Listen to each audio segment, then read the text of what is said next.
La haute couture, symbole d'excellence du travail des ateliers et du génie des grands couturiers, hommes comme femmes, qui proposent à Paris 2 fois par an des collections qui s'arrachent à prix d'or.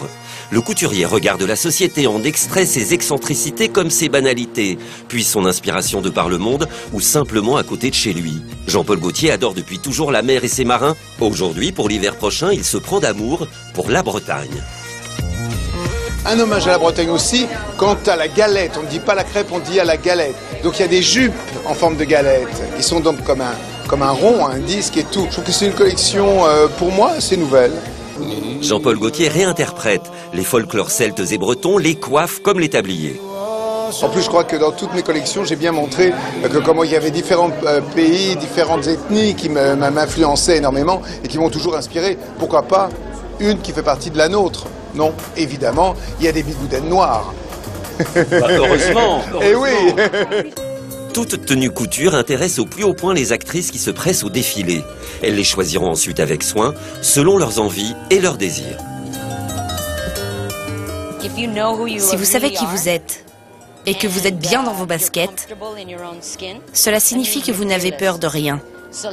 Pour moi, c'est ça qui est sexy. Quand vous avez compris ça, peu importe que vous soyez ange ou démon, que vous soyez belle ou sympathique ou humble, une fois que vous avez compris ça, personne ne peut vous l'enlever. C'est à vous. Et c'est la chose la plus sexy de la planète. J'adore ces gens-là. Je pourrais les manger tout crus. C'est pour ça que vous venez chez Jean-Paul Gaultier? Ah oui, il est tellement sexy parce qu'en fait, il n'en a rien à faire. Dior a une nouvelle fois investi le musée Rodin.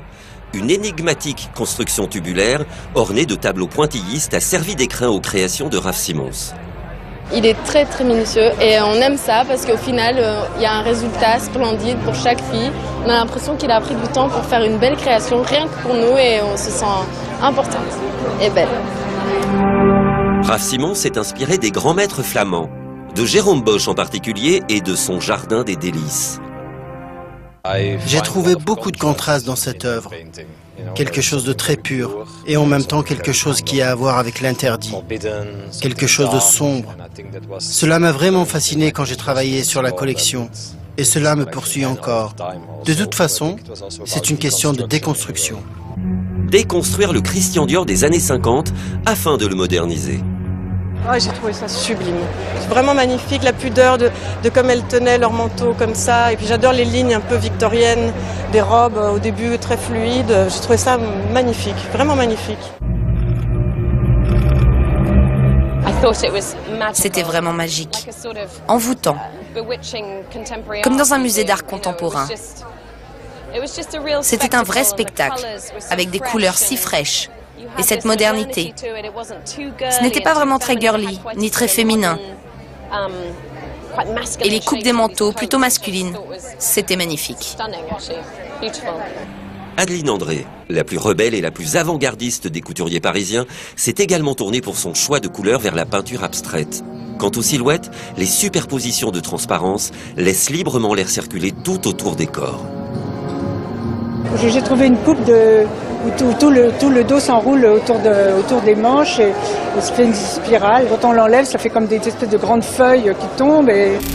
Et maintenant, mesdames et messieurs, faites vos jeux. Au Grand Palais, pour Chanel, Karl Lagerfeld évoque un casino 13 années 30. En couture, ce qui est le plus précieux ne se voit pas. Les tissus des tailleurs ont été conçus grâce à une nouvelle technique d'impression 3D, le frittage sélectif par laser. Les vestes sont formées d'une seule pièce, un défilé très déstabilisant. C'est assez joyeux, le fait que d'un coup tout le monde soit un peu à pouvoir se balader dans le décor, tout ça, c'est moins académique.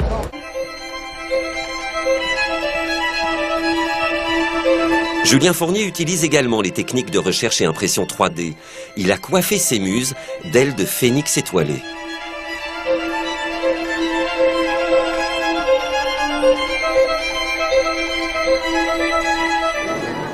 Et parfois, les couturiers se plaignent quand ils constatent que plus personne ne s'habille pour sortir.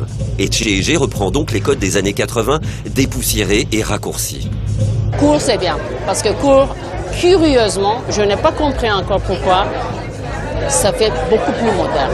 C'est très curieux. Tu prolonges 3 cm, allez, 2 cm, c'est rien. Ça fait une autre chose, c'est incroyable.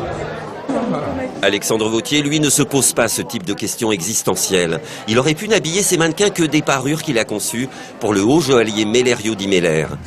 Il a toutefois préféré les vêtir de 3 fois rien. C'est la façon dont je vois la femme. J'ai envie qu'elle soit sublime, j'ai pas envie de trop dévoiler. Alors je sais pas si on doit parler de sexy attitude ou si on doit parler de sensualité. Tu vois, c'est entre le sexy, le luxe, les matières sont excessivement nobles. C'est plutôt une histoire de suggestion, j'ai envie de dire.